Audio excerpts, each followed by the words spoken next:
Good evening, everyone. Welcome to the Greater Mattapan Neighborhood Council monthly meeting. Today is Monday, January 6th, 2025. First off, Happy New Year to everyone. And thank you for giving up some time on your Monday evening to join us in community. Tonight, we have a guest, Segun Idowu, the Chief of Economic Opportunity and Inclusion for the city.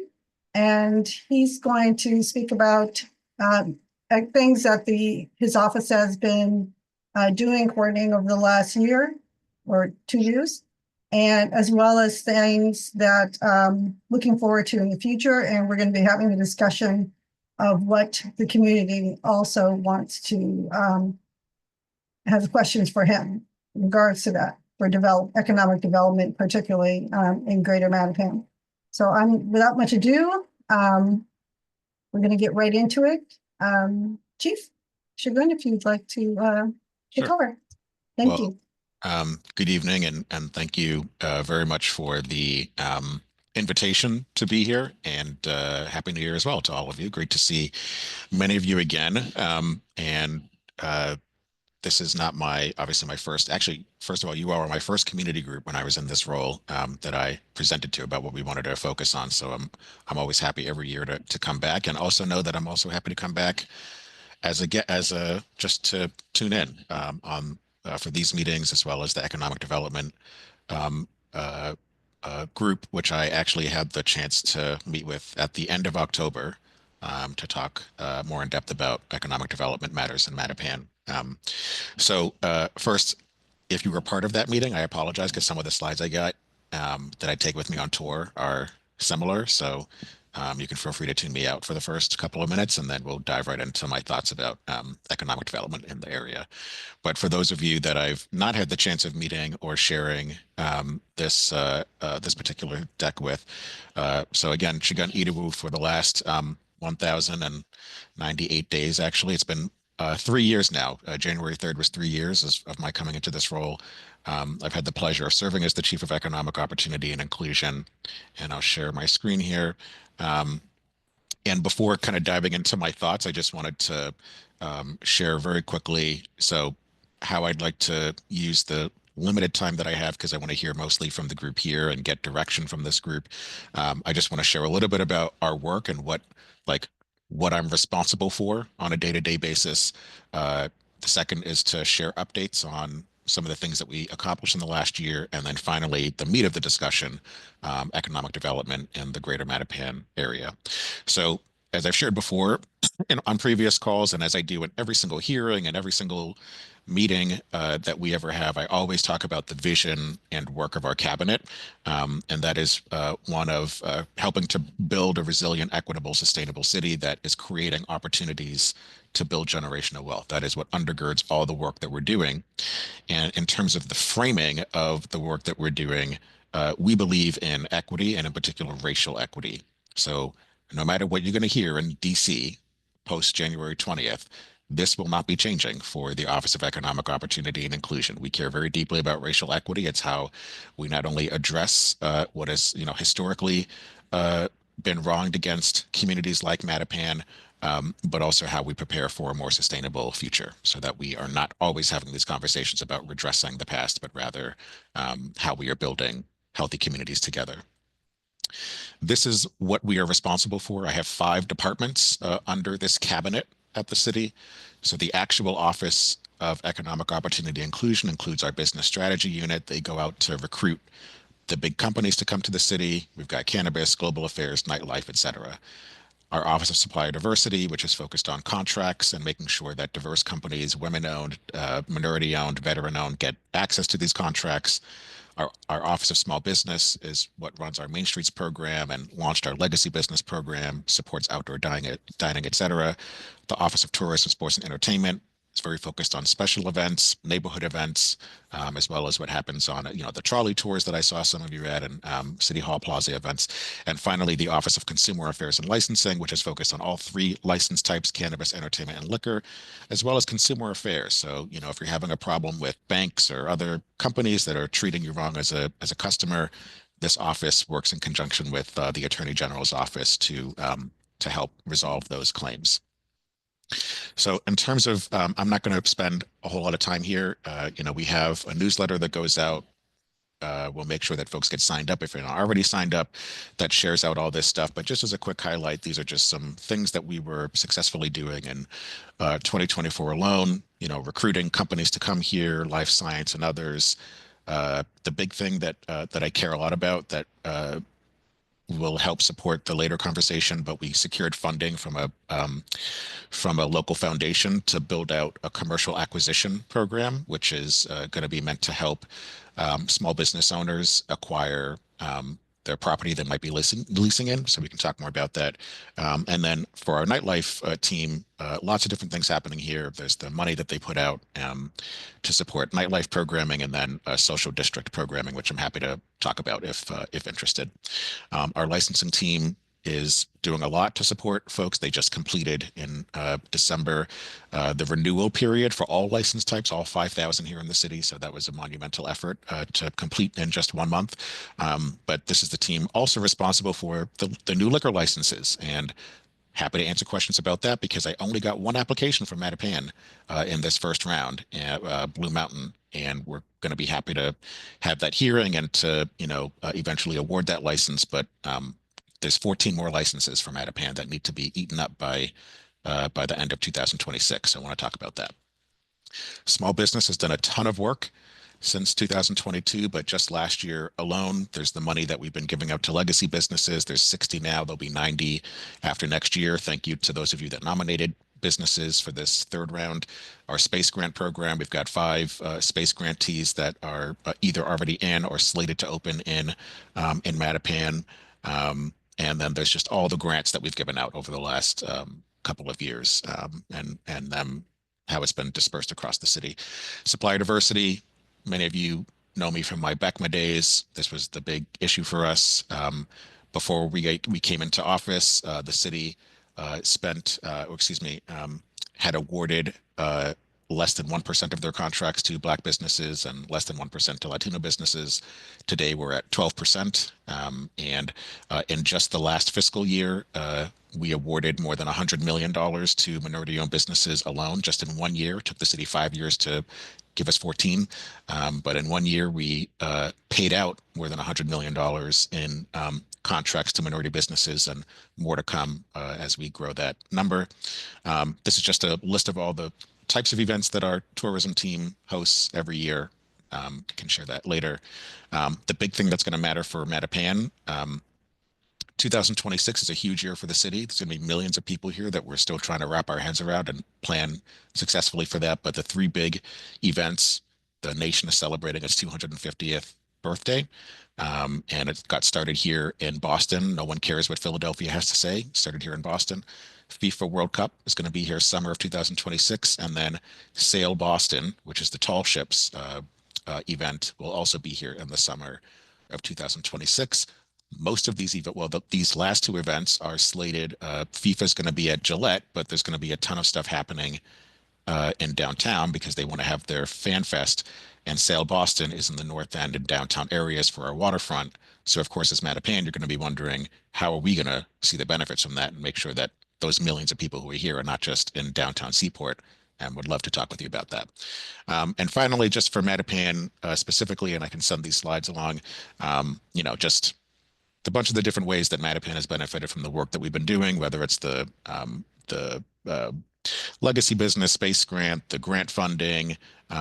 We did our first community canvas series. We supported Mattapan Square and Nubian Square as a way to just kind of, as the city lean into bringing more foot traffic to the area and testing out some events that might work in the area. And we're hoping to do that again.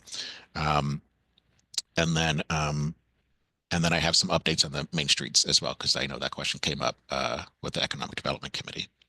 Okay, and then finally, this is the meat of the conversation, and it can be, and I know you all have thoughts and ideas too, but there's 4 things I think about when it comes to local economic development, whether it's Mattapan, whether it's other places, but specific for today's conversation. So there's the business attraction and retention piece of this. And I talked, earlier about this. earlier than today. But, as I think about Mattapan, Blue Hill Ave, and really just kind of thinking about Mattapan Square specifically as well, of like, we need an anchor tenant or anchor tenants. And what I mean by that is a tenant that has name brand recognition that will bring people out that then wind up supporting the local small businesses. One of the things that we have found is that when you only have just small businesses that are just getting started, it takes time to build up that recognition and that support. And so if it's not there, then the business tends to fail because it can't survive, 1 or 2 years of either margins, making margins or not making profit at all, unless the city comes in to be supportive, and we can't keep that up all the time for one business. So we need, in my opinion, we need an anchor tenant or tenants, and it could be along Blue Hill Ave or one or two in the square to then support development down Blue Hill Ave. But a thought of mine, and then the Mattapan plan, or excuse me, Plan Mattapan specifically calls out several business types on page 30. So the need for a sit-down restaurant, a plant shop, a bike shop, art studio, lounges, and live music venues, which those two I had question marks next to because I was like, is this still relevant? Is that what y'all still looking for? And then are there other types that are not specifically outlined in Plan Mattapan that we should be thinking about? So as I look around squares across the city, I have this little guide where I say, what does a healthy square need? After kind of surveying the country and the successful squares, in different cities across the country, there's a healthy list of things that are needed to ensure that this is a destination for people rather than a pass through. So you don't just need restaurants, you also need those theaters. You need the barber shops and the bookstores and the hardware stores and pet stores and tailors and cobblers and all those types of things that make it that you could spend a whole day there getting your chores done, getting your errands done, and also finding ways to spend time with your family at an ice cream shop or having dinner and drinks with your partners or friends. So want to get you all's thoughts on the types of businesses that it then falls to my team and the main streets to go secure along the way.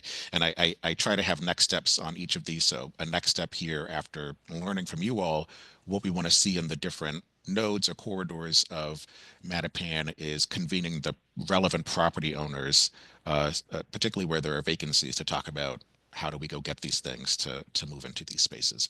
Second, destination, making Mattapan a destination, not just for local residents and not just Mattapan residents and Boston residents, but also tourists when they come here. So I think you all have had previous conversations about a cultural district. So I wanted to get folks' thoughts about that. I am not personally aware of where the status of that conversation is, but I would love to be supportive if that is the desire of the neighborhood to move in that direction. The other thing, though, that and I know this is being recorded, but listen, and I've not run this by the mayor, and I think I brought this up at the Economic Development Committee, but an idea that I have been trying to shape and think more about with community is lodging options across the city rather than, and really what that means is, I say lodging because when I say hotel, people are like, oh my God, I don't want a Holiday Inn in my neighborhood. And that's not what I'm suggesting, but a space that is specifically for tourists. It could be a bed and breakfast. But what we have right now in Boston, we all bemoan the congestion and the traffic in the city. It takes me an hour to get, well, I shouldn't do that because that's going to be the quote, but I'll just say that, we all want to address the traffic issues, but what you can bet your life on is that tourists are not hopping in an Uber or on the commuter rail to travel for 30 to 60 minutes to get from where they are to another part of the city. I mean, I'm sure all of us have on this call have been tourists to other cities. Unless there's like a specific thing that is drawing us out to travel that long, usually tourists are traveling in the vicinity of where they're staying. And so, I want to think about, with community, how we are creating opportunities for people to stay in our neighborhoods and support the small businesses and the cultural attractions as well, versus trying to convince people who are staying in the seaport or downtown to travel all the way to the area. I want to kind of work it in the reverse of, it'll be cheaper, stay in Mattapan, support the businesses, and then you can travel your 30 minutes to go in town to do whatever down there, but come back and have dinner in Mattapan, or start your morning off in Mattapan. Okay, so, and then there's marketing. So Meet Boston has been doing a lot. Meet Boston is the regional tourism agency, and they've done a lot to invest in tourism destination marketing. And so I want to follow up with them based on our conversation today and subsequent conversations to ensure that Mattapan is not left out of marketing, and that we're discovering new things to market for the area. The third piece around developing unique local events. So I mentioned the Community Canvas series. People usually bring up Rosendale Main Streets as an example of the types of things that we would want to see either replicated or at least the ideas thought about and brought to other neighborhoods. And one of the things that helped the Rosendale Main Streets area be successful is they had consistent events that were happening in the area. And, we want to be helpful in developing those consistent events, whether it was the farmers market that's happening there, or is it something else that's happening in Mattapan Square. But also thinking about, like, what are the one or two events that are specific to Mattapan, that no other neighborhood is hosting these things. It's Mattapan that's hosting X event, and that's what's bringing people out every year. Right now, you've got BAMS Fest that's happening in Franklin. You've got a couple of events that happen downtown or in Seaport. So what is the thing that we can work with you on, all on, to develop, that's like, this is the Mattapan event that every year or every quarter or twice a year or whatever is going to bring people to the area. What was brought up on the economic development call back in October was someone mentioned that Mattapan used to host a jazz fest. Would love to work with folks on developing something like that, or is it another event that this group thinks that should be happening? And then the last piece on workforce development, jobs. That's the most important piece here. And, I'm all about, wealth building is not just the work we do in supporting small businesses.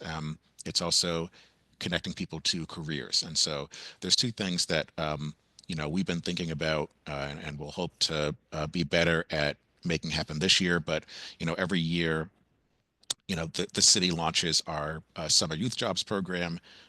Typically, the jobs that young people are going to are the major companies, foundations, other city departments. We want to make Main Streets a part of this effort of connecting young people in the neighborhoods with their small businesses that are down the street from them.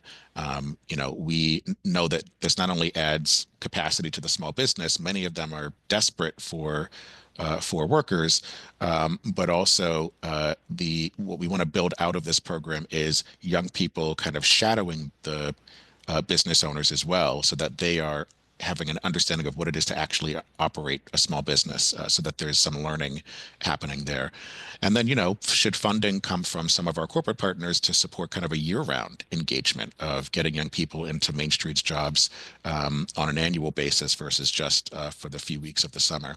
But then also the city has many different initiatives to help create pipelines to major industries like life science, climate tech, childcare.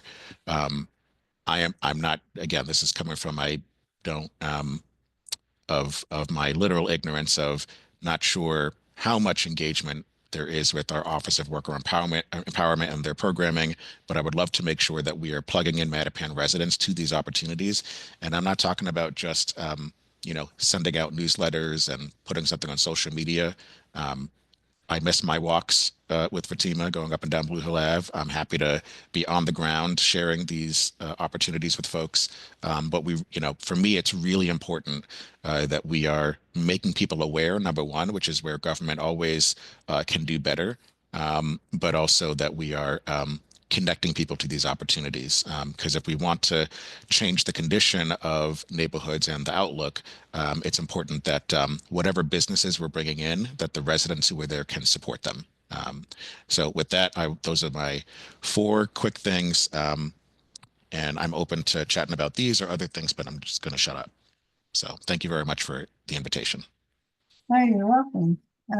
Thank you. That was a lot to take in and digest, but we're gonna get right into it. And let's see, do we have any hands raised? Or is Patient. off the bat?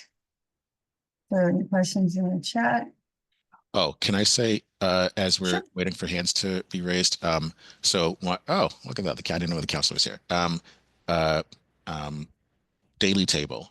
So I first want to say thank you to Daily Table. You know, Sasha, their CEO, had reached out to us to make us aware of the decision that was made, and it is unfortunate that that they have to move out of the square. But I think that there are learnings for us of what can be successful in the area. And please know that the city is fully supportive of Daily Table.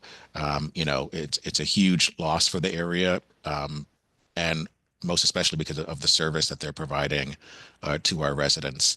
At the same time, I think, and I would love to take direction from this group about when that space becomes available, what we should be communicating to the owners of that building, what should be going in, because I want to make sure whether it's Mattapan Square, Nubian Square, Codman Square, Cleary Square, that the city is playing a huge role in collaboration with and on behalf of residents of what's going into these properties. So it's not just who can, I mean, I don't think POA acts like this, but just to say that, you know, I don't want it to be, as we've seen in other developments, people just bring in who can pay for whatever.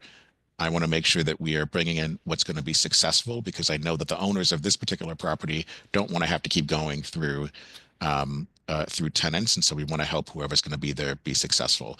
And for Daily Table, we are, as the city, you know, going to be supporting and making sure that they're successful everywhere that they are at the moment. So anyway, I just wanted to address that. Um, and then I will also say for Main Streets, we are also being supportive in finding the new executive director. I actually have been on the phone with folks in the last week or so, and I will hope to come back in the next week. I'll send an email to Fatima to share out with everyone with next steps on timeline, a job description, and how we're going to make sure that we get a director in Main Streets as soon as possible. But I will say we do not need a Main Streets in order for us to work together on supporting businesses. So I don't want the absence of a Main Streets director to limit our ability to partner. So I will end there. Thank you. Um, let's see. I, I filibustered enough for Councilor Worrell to fall off. So oh, okay. Is Councilor Royal still there? Did you still want to? Yeah, Hi. I'm still here, but I'm gonna defer first to I think Yari? Yuri. Yeah, Okay. and then after everyone has asked their question, Mhm. I'll ask my question. But Okay. thank you, Chief, for being here. Thank you for the presentation, and I'll wait till all questions have been asked. All right. Thank you so much. Yari, you have your hand raised? Yes, thanks. Good evening, all. I just wanted to thank the chief. We haven't personally met, but we have spoken via email, especially when it comes to the youth and how hard it was for Success Link last summer to get a couple of students that I know jobs, and he was very helpful, and we placed those students around the city. But I just want, like he was saying before, I would want our youth in Mattapan to stay in Mattapan and to try to help the businesses around here, Almont Park, Mildred Ave, the Manahan, and all of those areas that do need our youth, especially since they live in this community. My son was one of those, but he had to troop it all the way to East Boston, and that was tough for him. But we made it work. But I just wanted to say thank you to him, and hopefully we can have, you know, better placement for our Mattapan youth when it comes to the summer and all year round. thank you. And by the way, I enjoy your Twitter, and you know, just know that we you know, we pay attention and are responsive when we see folks highlighting where we can do better. Thank you. Thank you. Are there any other hands that are missing right now? Okay, if you don't, if someone doesn't mind. Councilor Royal, do you want to ask your question since there aren't any? Oh, I'm sorry, Ruth Georges? Hello. Hi. Hi. Hope I'm trying to, can you hear me? Oh, yeah. Nice Okay. to see you. Okay, all right. Sorry, I'm having some issues on my computer. Okay, so, Chief, good to see you, and thank you for the presentation. I have a couple questions, but I'm just gonna ask one for now to allow others to speak. Based on the recommendation that you shared, who would be the point of contact that we would work with to kind of uplift, design, and deploy some of these initiatives from a community's perspective in lieu of us having a main streets? I am the point of contact, and then depending on which of these categories we talk about, we'll then delegate to the relevant department. Okay. But also because like Mattapan is like very important to me. No, thank you. Councilor Royal, did you want to ask your question? No? Yeah. Again, good evening, everyone, and thank you, Chief, for being here. Always great to hear of your plans and your strategies. And I know that a lot of the work continues, although some of the funding sources might be expiring. So always consider me a partner to try to make sure that we can help advocate for funding to continue some of the great programs and grants that you were able to issue through ARPA. One thing that I do love is like the whole idea of creating our neighborhoods into destinations. But I also think that, you know, making our neighborhoods a walking neighborhood for every community resident, right? That all the amenities that we want in a neighborhood, whether it's a daycare, whether it's healthy, healthy food options, restaurants, that, making sure that, it's not only for, tourists, but making sure that whatever we build and the business that we attract fits, speaks to the needs that the residents are looking for. So that leads me to my question is, I know Common Square has done this, and I'm sure that Mattapan has it somewhere, is that there was a report that was done, I think by the Common Square NDC, and then also by Cynthia Lesh and Common Square Neighborhood Council, that was around the leakage, which is basically what is our residents, the people that live in and around Mattapan, leaving the neighborhood to go and purchase. Was wondering if that has been done, if you had that report. If not, can we conduct that?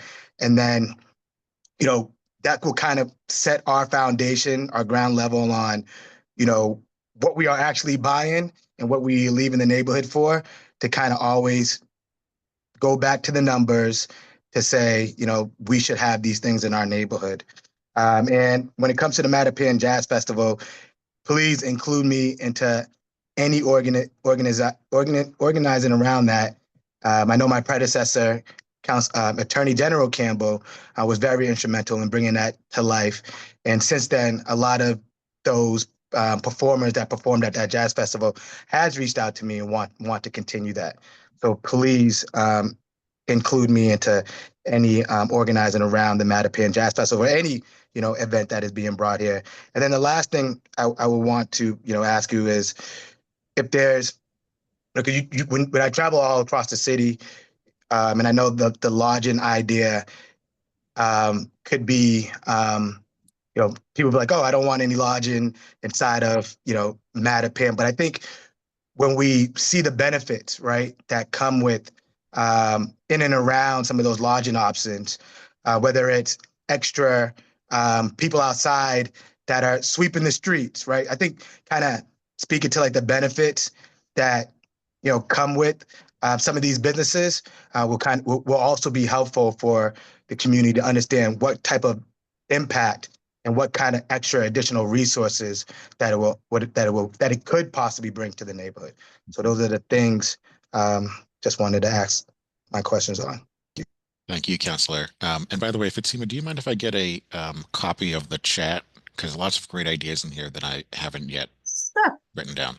And you also can save the check, locally. Can You've I? seen the three dots up at the top, and it Oh, says save chat. wow. It'll save it for you locally. Amazing technology. We're here for you. Yeah. Yeah. Um, and thank you, Counselor. And by the way, twice today I was confused for you and you got credit for all the things that you mentioned. So just want you to know that. Keep up the great work. So sorry, folks, inside joke, but people keep confusing the counselor and myself.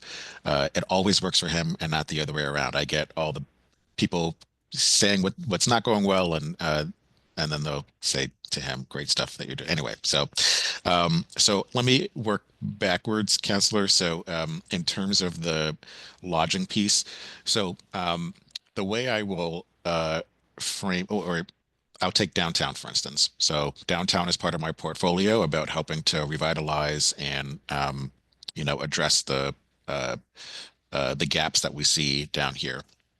And one of the ways that we have been addressing that is by expanding um, who whose downtown it is. So for many, many, many decades, it was the workers, it was the 9 to 5 folks, the office workers. This was their downtown. But post-COVID, we can't only rely on office workers to support the local economy. We've had to expand the definition of who are the stakeholders for downtown. So there's residents. What are the things that we're doing that draw people down here?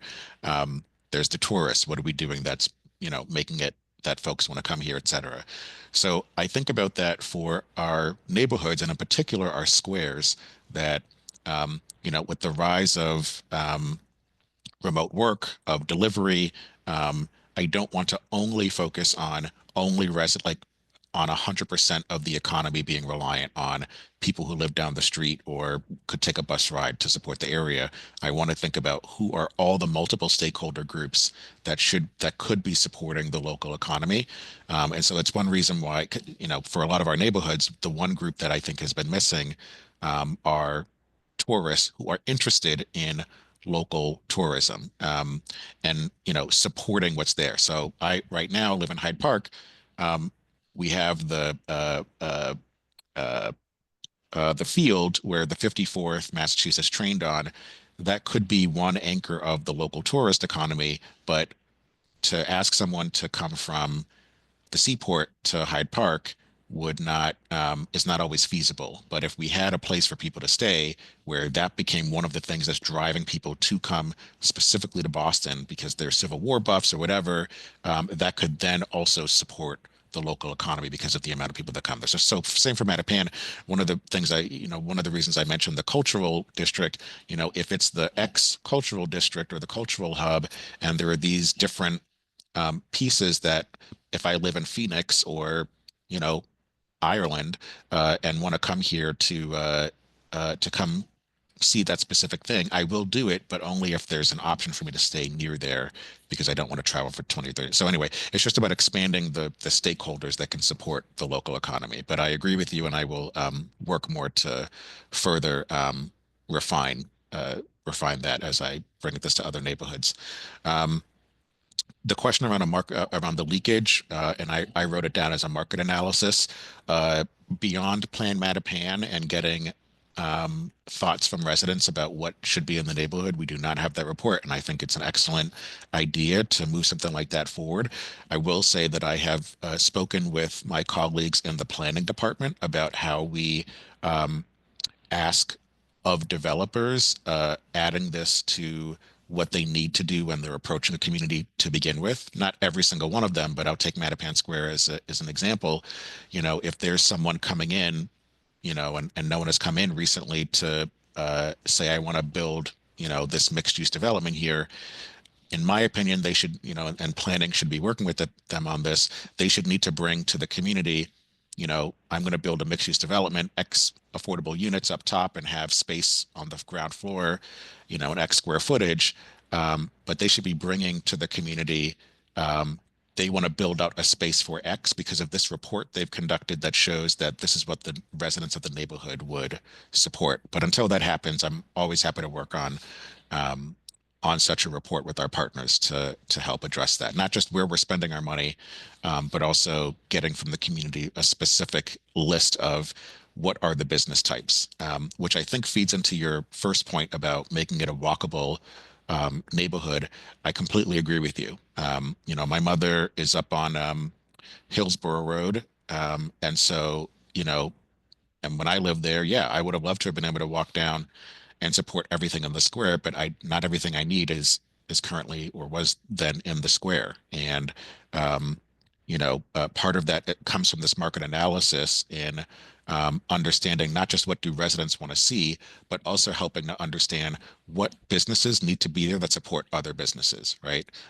So if you're going to have a restaurant, do you also, and like I said, I have this list of like what makes a good square, right? Like, you'll go to the hardware store, but when you're done, you might want to, so anyway, I think you know what I mean. So I completely agree with you. I think, did that answer all your, and then, Yeah, yeah, no, include you on the Jazz absolutely. Fest. Yeah. Thank you. I appreciate that. And my last question, how much tourism dollars comes into the city of Boston a year? Yeah, Yeah, okay. like millions and millions and millions. I mean, so, and I would Meet Boston alone, just to give you a sense of how lucrative the tour. So first of all, last year, and I can share the link to this, it's on the city website. We put out a report about the health of the Boston economy. And Boston is in a place that many other major cities want to be, because of the health of our life science industry and uh, meds and eds and everything that's happening. We were able to navigate COVID much differently than others, which is why most of our ARPA money went to innovative programs rather than plugging holes in the budget. Um, so one of the drivers, though, of our economy was tourism. Now, it's the third biggest driver of the economy statewide, but my goodness, tourism really helped to sustain the local economy here. So that all said, Meet Boston, there was uh, an effort led by now Senator Edwards when she was a counselor to create a fund for Meet Boston to invest in our neighborhoods. And that's how we got the all-inclusive campaign. And they collect a 1% fee on every hotel room that's sold. And that they have a double-digit $1 million fund as a result of that. I think it's like 40 or $50 million that they collect annually. So just to say that's how well the industry's doing. Sorry for taking so long. I see Ruth and Miss Leonard. Um, in this order, just because, Muriel, if you would go first and then Ruth. Mhm. Thank you. Yes, thank you.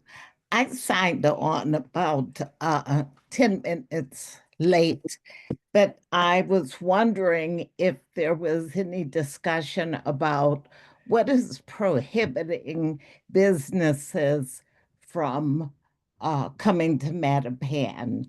I drive past the Loop every day and saw when Daily Table first moved in, the fact that there was a floral shop that was supposed to be opening and then some other business Mhm. never materialized. The Daily Table is leaving. And so what is it about Mattapan and what sort of assistance is there in helping to identify businesses that want to be in this area and one that the community will support? Mhm. Well, thank you very much for the question, Ms. Leonard. And I actually neglected to talk more about our space grantees, who were the two businesses that you're referring to for the loop. So to answer more generally, or at least for the loop, my understanding is transportation was a big issue in terms of parking and other access points. Others can correct me if I'm wrong, but that's just what I've heard anecdotally from community members. So I know that was an issue. But in terms of the two businesses that are meant to move in, so for the flower shop, um, two things. So one is they're still just getting all that they need from ISD, but they've also been planning their opening, and I think there's been a little bit of trying to work with our team on determining what that date should be, because I was talking with my team earlier about this. But my understanding is that they plan to open either this month or next month, so we should see that store open. And then secondly, there's supposed to be a childcare, or excuse me, a daycare facility opening up as well. And they are just waiting on signage, but they are expected to open this month as well. And I think, just generally speaking, in terms of what might be preventing businesses, I think, and I think I've said this before with you all, is we need to play a bigger role as a city in going to bring the businesses that people want to see versus again, from my vantage point, what I think might have been happening is we just kind of wait for whoever, either the property owner will go find whoever can pay, or someone who expresses interest, and they have the conversation and move in, and there's not really that conversation with community about whether or not they actually want it there. So I think as the city, we need to play a bigger role of, like I said, identifying what people want to see and then helping them move in. And I think generally there are other quality of life things that we need to address in the different nodes of Mattapan that could help to address business attraction and retention. Could be stuff around beautification. Councilor Worrell mentioned the folks, the Hokies. So I think there's multiple ways to kind of beautify the area as well that make it attractive for people to want to come to. Thank you. It's getting close to 7:30, so I'm going in this order. One question each. Ruth Burgess, then David Brooks, then Yura Penna. I'll keep my answers to 10 seconds. Can you hear me? Can you hear me? Can you hear me? Yes, Can you David, hear me but yes, we can hear you, but Ruth Georges is going to go before you. Oh, that's fine. Okay, thank you. Thank you, Fatima. I have a couple of questions. I know we're getting close to time. I just want to touch on a couple of these. One, when we talk about leakage and we talk about investments through tourism, one of the things that continues to come to mind that residents are always discussing about the square is enforcement. And it's not just enforcement with the Hokies, which would be great, but it's also businesses adhering to the policies around how much how much of the window they could use for advertising, the issue of safety that is existing right now in our square. There have been dozens of walks, and Chief, I know you've been there for some of them, and these businesses have not removed these things from the square. And I think that, not just me as a civic leader, do I think that's a challenge. I think residents in general find that to be a huge issue, that we can't get enforcement to reduce some of the challenges that we're experiencing on the square. So I just want to call that out. Is there a way that, I know this is not necessarily in your office, but it impacts the work of your office. It's mostly through ISD. Are there any future plans to increase enforcement on the square? We are still seeing businesses that are operating right on the sidewalks. It's making it challenging for pedestrians to go into the stores. You have individuals that are parking all day long, so it's making hard for patrons to go in and out of these businesses. So while it's great that we want to bring these other businesses, and we should, and we want them, I'm also thinking about sustainability and the current culture of what is happening on our square. Thank you for raising that. And my 10-second response would be that I'm happy to lean in way more on that, especially on the sidewalk operation of businesses piece. I remember when this popped up mid last year and thought that we had addressed that, and it sounds like it was temporary. So I'm happy to lean in on that. And if there are specific businesses that are not following the window space piece, the more specifics I get, the more I can lean in and address those things. So happy to do that. Okay. The other item you mentioned had to do with, because that's limited on time, I'll just pass this question, but I'll end with this last question.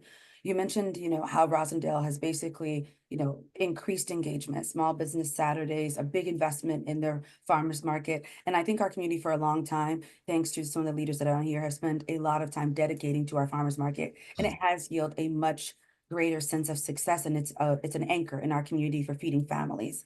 So I think there's value there. I think my question begs to, how do we get more investments in those types of engagement that are bringing people onto the square? How do we get support from the city so that, especially in lieu of not having an active and functional main streets, how do we go about being able to do that with the city? Well, that is going to be one of the ways. So I have just had a different understanding of where things were headed, and now it's been many, many weeks in terms of the main streets and that process kicking off for getting a new director. And so, as I shared with the folks that I spoke with, I am leaning in myself to move this process forward as quickly as possible because I can't have any of these districts without leadership for a long period of time, especially with the fact that we've increased our funding to all of them. And so now it's just kind of sitting there. So one of the ways that's expected is through our main streets. As you might remember, we increased the budget for all of our main streets from 75 to 175,000 and not reimbursed. So they're just getting a check for the majority of this. And so we increased the programming budget, the beautification budget, and the operation part of the budget as one way to help with stimulating more events in the area, but also supporting what might be happening already. And I think, and again, as I mentioned, we want to be helpful on other events. So this is a great time for us to be having this conversation because as the counselors on here, budget season is coming up. And so I need to be putting in my request, how much money do I want to ask for to support, additional events. Okay. And yeah, so I want to be helpful. And I also want to be helpful on the sponsorship piece because it can't just be the city support it. Because, I love this job, but I'm not here for 50 years. And so I want to make sure that we are identifying other entities to be supportive so that when I'm not in this role and the person that's in this role might not be familiar with Mattapan or from Mattapan, like I don't want it to be that then it's in a lurch, And I'll just echo that I agree with you. A jazz cultural fest would do really well in our neighborhood. We have quite a bit of heritage and individuals that live here. And that would appeal quite well. And I do want to applaud some of the investments that I did see throughout the summer in our community that came from your office. We definitely appreciate that. Want to continue to see that. So I'll reach out to you as it relates to the Jazz Fest. Thank you. Thank you. David Brooks?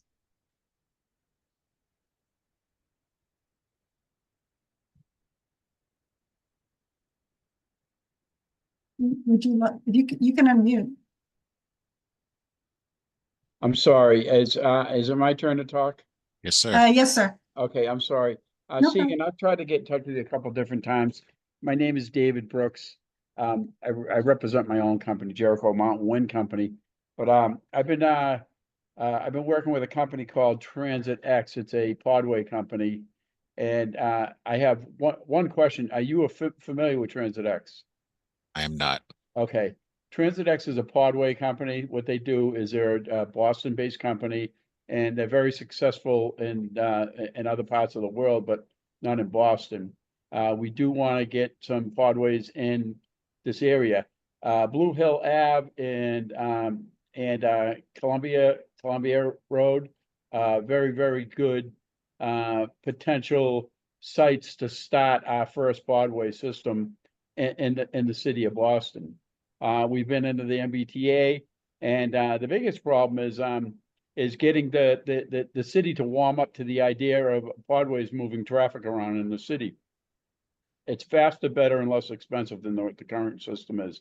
We bring a lot of money to the table. We're not looking for financial benefits from we're not looking for any taxpayers funding or anything. What we are looking for is rights of way. Rights of way, the same thing that you give to like Comcast or RCN or the electric utility companies or whatever, the underground utilities. It's the exact same thing. This system is funded by it's privately funded, the same way the original subways were funded. And it works a lot better for the fact that it adds a whole new gateway for transportation up off the ground. It moves the transportation up off the ground, and what it does is it's like a continuing transportation system that does not stop unless you're getting off. So if you get off a Y, you go down, you drop. It's so much more safer than the current system that's out there. It would go right down the middle of Blue Hill Ave, right down the middle of most streets in Boston, but it fits anywhere. and it adds massive capacity to anywhere where it goes. It should reduce traffic in Mattapan Square where you would never sit more than one lights cycle, and it just has massive amounts of benefits compared to any other system. I would like to compete against the MBTA's bus lane. They have a bus lane system that they're trying to put in, and I think we're a lot less expensive.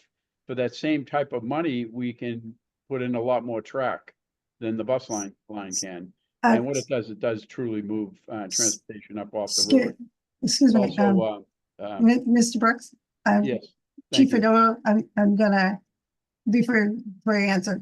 In regards to anything that has to do with the center running bus lanes going down Blue Hill Ave, the board for this council formally went and made a statement to the city that currently the current design of having a center running bus lane, strictly just the idea of this only the center running bus lane, we're not in full support of that alone, regardless of whether it is what you're talking about, center running bus lanes. There are a lot more coordination that has to be done. The GMNC is offering different types of solutions that are more holistic. But this kind of conversation only coming from the Chief Idowu's office, it's more rightly coming from the larger and broader community to which we want to have come. And I'm glad the GMNC Council, the board, would be glad to have all voices and a further better discussion that takes into account considering Blue Hill Avenue to be a cultural corridor and what that can mean, and actually tying it to helping economic development primarily, as well as education for our young people, and not to separate out things. But that's where we're glad to have that conversation further had. I look forward to that. Thank you so much for your time. You're welcome. It is getting close to 7:30. Okay. Ruth, I think if you would, there's one last question. Actually, Yura, did you have your hand raised? I did. Did you lower it? Did someone answer your question already? No, I actually want to say. Okay. So yesterday when I saw the announcement for these new spaces in Mattapan, I've been a recruiter for the last 15 years. I have teenage boys. One is in digital and one is a photographer.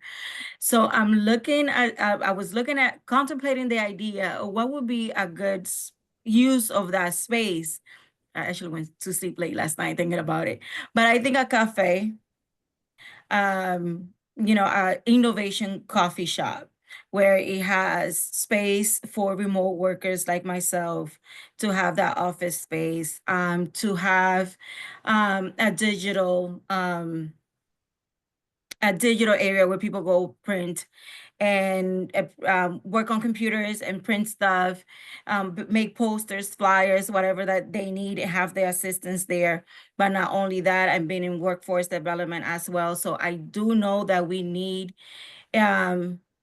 resume reviews, interview etiquette with our teenagers, or even our this large community that just came to the country, and they don't know how to interview, and they don't know how our process go, and they don't know how to submit an application and everything that's digital. So I do think that we need a community center in that area where it's gonna help the community do several things. And I just think like a coffee shop with something like that, it would be a good idea. That's all I had to say. Well, thank you. And you actually reminded me. So first, I've taken note of that. And another thing that was communicated to me from a member of the community was around it's a particularly large space. And so is there an opportunity to talk with them, with the ownership about dividing that space so that We're not asking a new operator or a small business to try to fill a space that they might not be used to, and then it leading to, additional turnover. So I'm talking with the Loop leadership this week, and we'll bring all these things that we've talked about their way. At the same time, we're also going to be engaging, working on engaging other property owners and planning as well for when development proposals come their way to make sure that these things are incorporated. Because, and I said this every time I've been here, so far, as long as I've known, everyone's always wanted to sit down, a nice sit down restaurant in Mattapan Square. And we're grateful to Mellow Vibes and others that they have opened their doors and that there's somewhere to sit at least, but it can fit like 10 people, and we want to help them expand. So that's one conversation. But I've always said part of it is because it's the planning part that was not involved.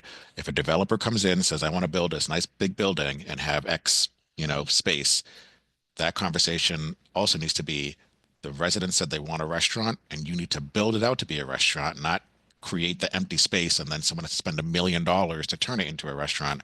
And that's why we got nothing. And that's why I got 14 liquor licenses I still got to give out. So I need y'all's help with that too. Because that legislation was led by Councilor Worrell, using Mattapan as an example. There were licenses that Congresswoman Presley brought and with Mattapan in mind, and those licenses went everywhere but Mattapan. And so I don't want this second iteration to lead to the same result. I need your help in supporting it, but also helping me identify what are the other spaces that could use them. And it could be the coffee shop, right? They don't need a full liquor. They could have beer and wine for when they have evening events and make some money that way. So anyway, I know it's almost 7:30. Sorry for Yep. filibustering. No problem. What, last, I don't think I see any other. I Ruth, see one. is Ruth, her hand up? Yeah. Ruth, I will let you have the closing. I am so sorry. I feel like it's like me every 3 minutes. Just real passionate about the square. I'll send you his email after this so you can. She got my number. I know. There you go. There you go. Just two things really quickly. Thank you as it relates to talking about the importance of during the planning process, speaking with the community, and as mentioned earlier about that leakage study, doing a market analysis. But I would like to double down that residents have had dozens of conversations with developers and with BPDA about what they'd like to see in the square. I think at least sharing that information as a baseline when they're starting the market analysis is going to be important, as to not hear communication from residents that we've already shared this information and we feel unheard. I just want to flag that. But what I will say is, as it relates to spaces like the Loop, one, we've got to talk about parking. I do think that was an issue when it came to Daily Table. Residents complained about it. They would circle for a while trying to find parking. They couldn't, so they left as to avoid getting ticketed. So I do think the type of business that comes in there has to be one where pedestrians can easily patronize. So that's something that should semi be taken into space, if not increasing enforcement for parking in that area, because that is not currently happening. That's part of the challenge that we're having there. I don't know if everyone notices I keep bringing up enforcement, because that's an important thing we need on our square. Last, what I was going to mention for the businesses that are for the square itself, when we're talking about new businesses and spaces that are being built, I think it's really important to acknowledge that we're at a point where we're trying to revitalize our square. So the cost for rental in these spaces, when they are too high, what happens is businesses that position it are the ones that have patrons that just go in and out, like convenience stores, versus businesses that could sit there much longer, that have to take more of a risk, like a restaurant with a liquor license. That thinking about, the question I have is there a way that the city can assist us in subsidizing the cost for some of these businesses that are like through grants, such as what you mentioned with the space coming in, so we could attract new businesses? Because that is something that we do hear from potential businesses, that the cost for renting is so expensive on the square that they can't afford to do it. Well, so all great stuff. I'm happy to follow up on the enforcement piece with all of my relevant colleagues on that, and to lean in on that. And if there is, or if you're able to help the group, not just you yourself, Ruth, if you're able to compile, here's all the things we've been saying we want, and these folks are not delivering on that. I am ignorant of that, so I don't know what those requests have been. I would like to use whatever leverage I have as an individual, but also as a cabinet, to push for those things, because to your point, it impacts my work. And to be honest with you, I love all of y'all, and I don't want to keep having to come back here every however long I get invited and keep repeating myself and not delivering, and then looking like like I'm just here to talk to you all and not actually do stuff. Like, I want to spend all my time in Mattapan. So, like I said, my mama lives right down the street, so I want to be there too. But I need that information to help push that along. Second, on the this piece around it just left my head. You just said something around business. Oh, yes. So this was the exact reason for the space grant. As the counselor mentioned, we got a bunch of ARPA money. We developed this program because it's precisely what we're hearing. And that's why we, originally, I will admit, it was only intended to be for downtown Seaport, Fenway, Back Bay. But it was because I wanted to get more people of color, more women that owned businesses in these areas, because very few do. And it's exactly for the reason you just mentioned, and not just rent, but build out, which is one reason I harp on, like, developers need to just build out the space for the desired entity versus putting that on the business owner. But again, that's just me. So, and all of you too, apparently. So I'll wait for that list. We are looking for additional money, because we don't want to only put it on the operating budget of the city and then force everyone to make these tough choices, because that was $10 million that I had to do that.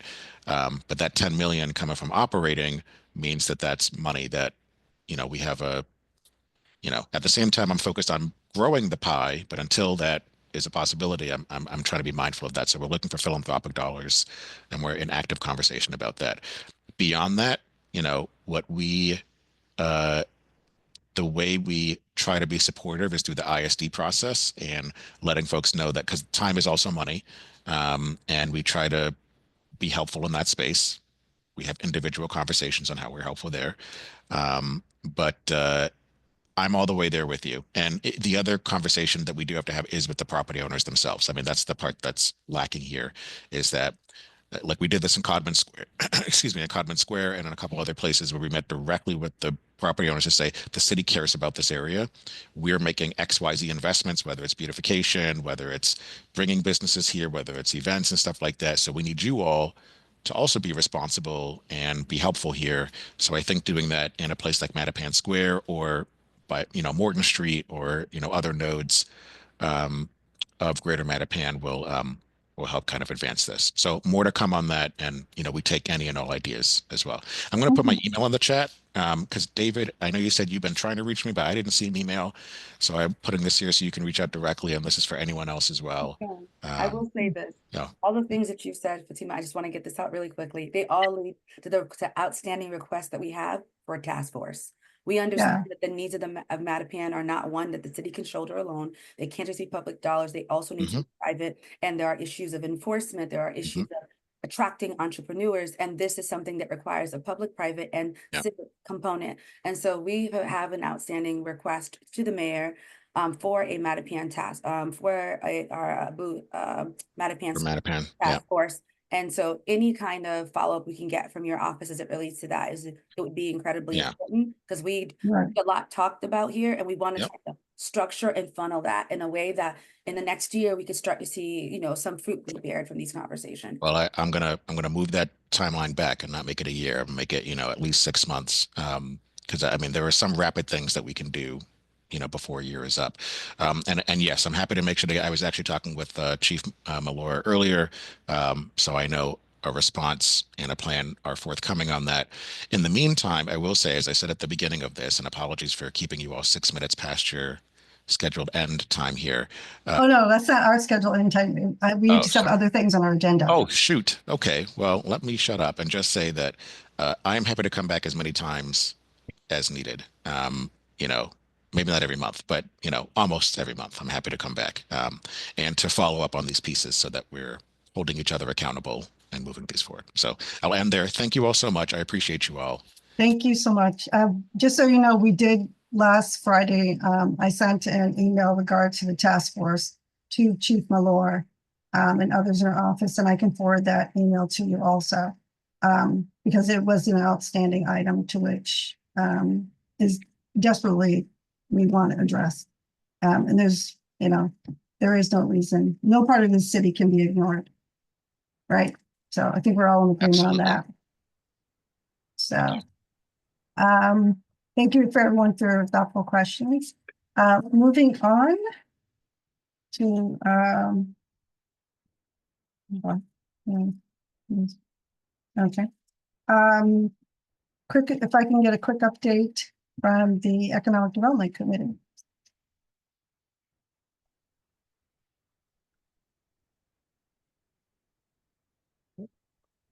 Hi, everybody. David Halbert, GMNC Economic Development Committee co-chair. So we are about to kick off our 2025 meeting series, and I'll be dropping in the chat just after this a link so you can register for our next meeting, which is going to be on January 28th from 6:30 to 7:30. Our agenda is still being formed, but we're looking forward to another vibrant conversation.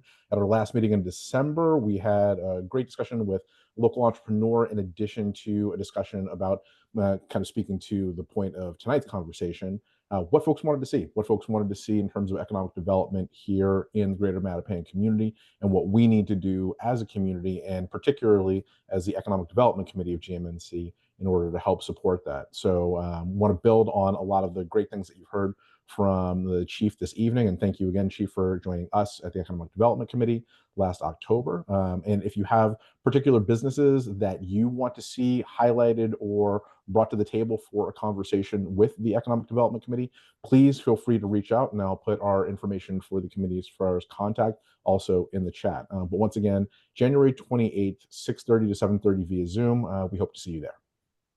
Thank you so much, Eric, for that concise. Quickly say for the GMNC Zoning Committee, Thursday, January 16th at 6:30 p.m. There are going to be two proponents presenting. The first is for 879, 881 Blue Hill Avenue, and that is for a change of occupancy for live entertainment. And the second is for 19 Sanford Street, which wishes to expand on an existing address to add attach a three-family home to an existing house. The link to that is on the website, as well as the documents for that. Right now, I'm going to throw something a little bit out of order. We have Alice Tilton from the Boston Food Forest Coalition, who has been patiently waiting to present. And Alice, if you would like to come off mute. Yeah, sure. Thank you so much. Hi, everyone. Nice to see you tonight. My name's Alice. I work with the Boston Food Forest Coalition. We're a community land trust that works with communities to build and maintain edible parks on vacant lots in Boston. Our parks are all run by volunteer stewardship teams. So I just wanted to tell you about a couple things we have going on in the Greater Mattapan area. We have 10 parks across the city right now, and including some that are nearby. A partnership with the Edgewater Neighborhood Association is with Edgewater Food Forest. We also have a partnership with the Boston Nature Center, and we have a food forest in the Boston Nature Center. And then also further up Blue Hill Ave on Ellington Street in Dorchester, we have the Ellington Garden. So I just want to make you all aware that we are also in the process. We have a tentative developer designation for a lot on 89 Radcliffe Street in Dorchester off of Harvard Street. And we're currently accepting letters of support from neighbors to build an edible park on that lot. And then the Edgewater Neighborhood Association, Edgewater Food Forest team is hosting a maple sugaring and walnut tree sugaring workshop on Saturday, February 1st from 1 to 3 p.m. And I'll put that event in the chat. So I didn't want to take up a ton of time, but I'm just going to put a couple links to those events and some things we have going on with the Boston Food Forest Coalition in the chat. And I'll also put my contact information. I'm happy to talk to any of you about what we have going on, the food forest model, and how our edible parks work in the city of Boston. Thank you. Thank you very much, Alice. Appreciate all that you do. And if anybody hasn't visited the Edgewater Food Forest, I put a link in the chat for further for the directions to it. Are there any elected officials or representatives from elected officials who'd like to speak? Diana? You can come off mute. Yeah, sorry, I was trying to turn off my camera. Hello, everyone. Good evening. Diana Bronchuk from Councillor Papen's office. I use she, her pronouns. It is the start of the new legislative session. So this upcoming meeting, Wednesday, is the first meeting of the year. There's going to be a lot of refiling. Unfortunately, Councillor Papen is dealing with some family situations. We weren't able to refile for this meeting, but we will be refiling a number of our hearing orders from last year that we still want to keep in conversation, in particular civilian crossing guards, safe school zones, and perhaps expanding the conversation more on school buses. As you probably saw lately in the news, the state legislature and Governor Healy did sign into effect the use of stop arm cameras on school buses, aka enforcing ticketing people who decide to drive past a school bus when the stop sign is on. And we very much have had multiple conversations about that over the past year. Happy to dive into it if anyone has any questions around that. Otherwise, we have a youth assembly on Saturday, January 18th. That is the Saturday during the long weekend. So if you have a young person at home, young meaning between the ages of 10 and 18, or anyone younger than that who already has a passion for civics, please bring them over to the Roslindale Library on Saturday, January 18th from 10:30 to noon, because we want to hear from them. So does anyone have any questions for me? I don't see any raised hands. No worries. Well, thank you for having me, and I'll leave my info in the chat again. Thank you. Angela? Yes, it seems like the counselor, he dropped off. Is he there? No, I don't see him. I don't see him either.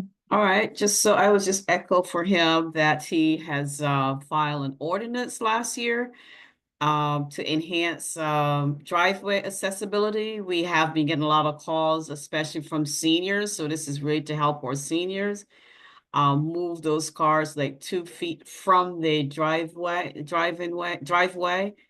So that's something that he has filed, and hopefully we will be able to help our seniors that keeps calling that folks are blocking their private driveways, not just only for seniors, but those are the most calls that we have been receiving. So if you have folks parking, just call like you're supposed to the police or BTD, but it's an ordinance on file for that. Thank you. Idosa? Yes. Good evening, everybody. Happy New Year. My name is Edosa Osemenge. I am the Community Engagement Liaison for City Councilor at Large Henry Santana. Like Diana Bronchuk said, this Wednesday is the start of the first council meeting of the new year. I also, Councilor Santana is looking to, just be a lot more involved in Mattapan this year. For folks that don't know, I'm also a Mattapan resident, and yeah, we're just looking to be more involved in the community. Last thing I want to share is DVM Partners. They wanted help in spreading the word about 2 affordable commercial spaces they have for sale in Mattapan. And it was super important to them that these spaces go to local businesses of color. And yeah, we just want to help to keep spreading the word. And I will send a link to the RFP in chat. That is all I have for now. Thank you all for your time. Thank you. Fatima, like I would be remiss not to mention, Okay. can I go again? Of course. Yes, so he also introduced a home rule petition to provide much needed tax relief for Boston senior homeowners. So he's really pushing on how he can reduce the tax relief on your home ownership, especially for seniors. So that's something he's working on.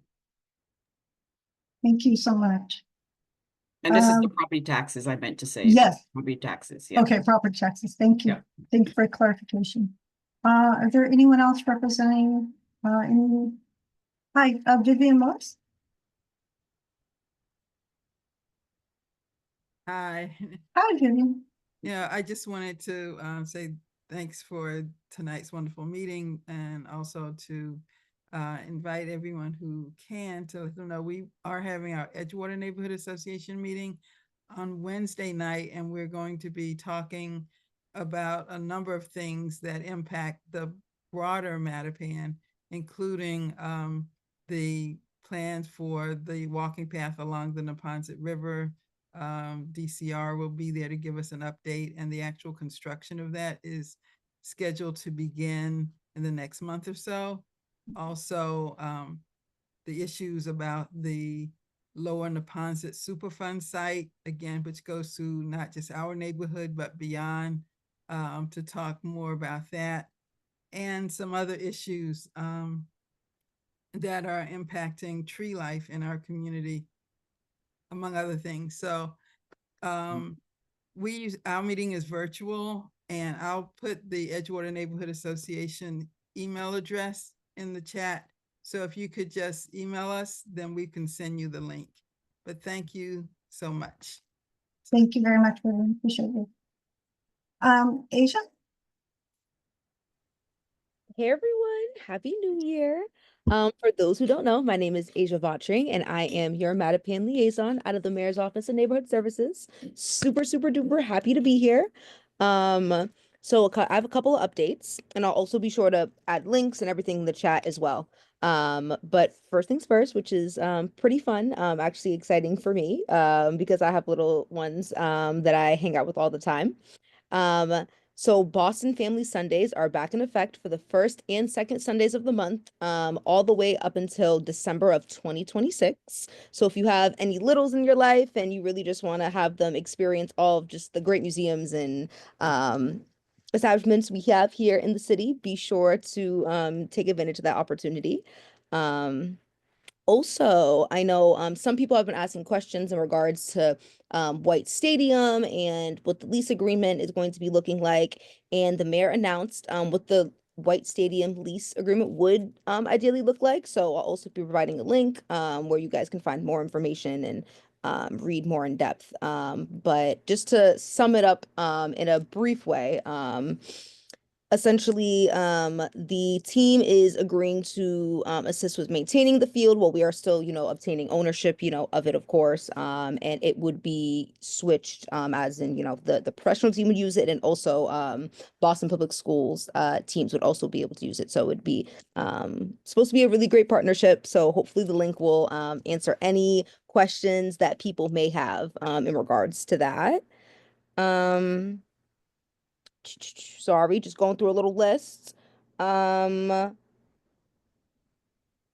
we have launched more information in regards to our ADU financial assistance program. There will also be a link to that. Definitely encourage people to take advantage of it if you are able to. The City Hall and the Go truck is going to be on the 28th over at 90 River Street from 12:30 to 2. My office hours will be at Brothers on January 17th, 24th, and the 31st from 10:30 to 11:30 a.m. And then lastly, I know the Mattapan Task Force was brought up.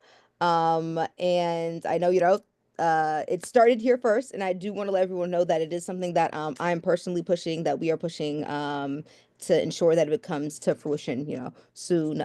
We're in the final stages of planning. We're, just checking our I's, dotting our T's. And I do just want to let, the community know that we have not forgotten about it. I have not forgotten about it. I definitely feel very, passionately about this project. And I really do want to ensure that we are able to just really uplift the square in any way that we can, and really just uplift those community voices. So please know your voices are being heard.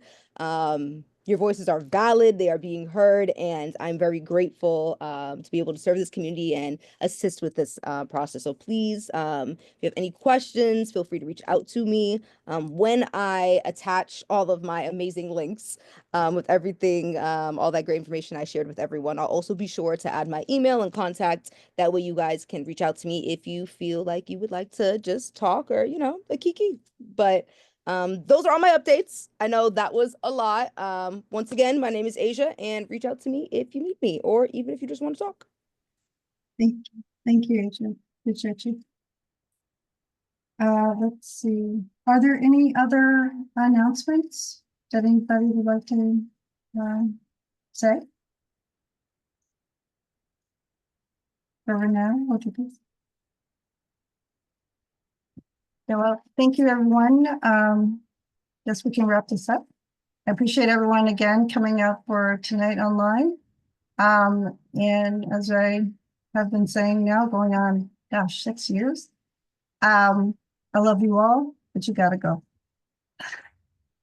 Have a good night, everyone. Good night. Thanks for Good night. Thank you all. Good night. Night, Good everybody. night.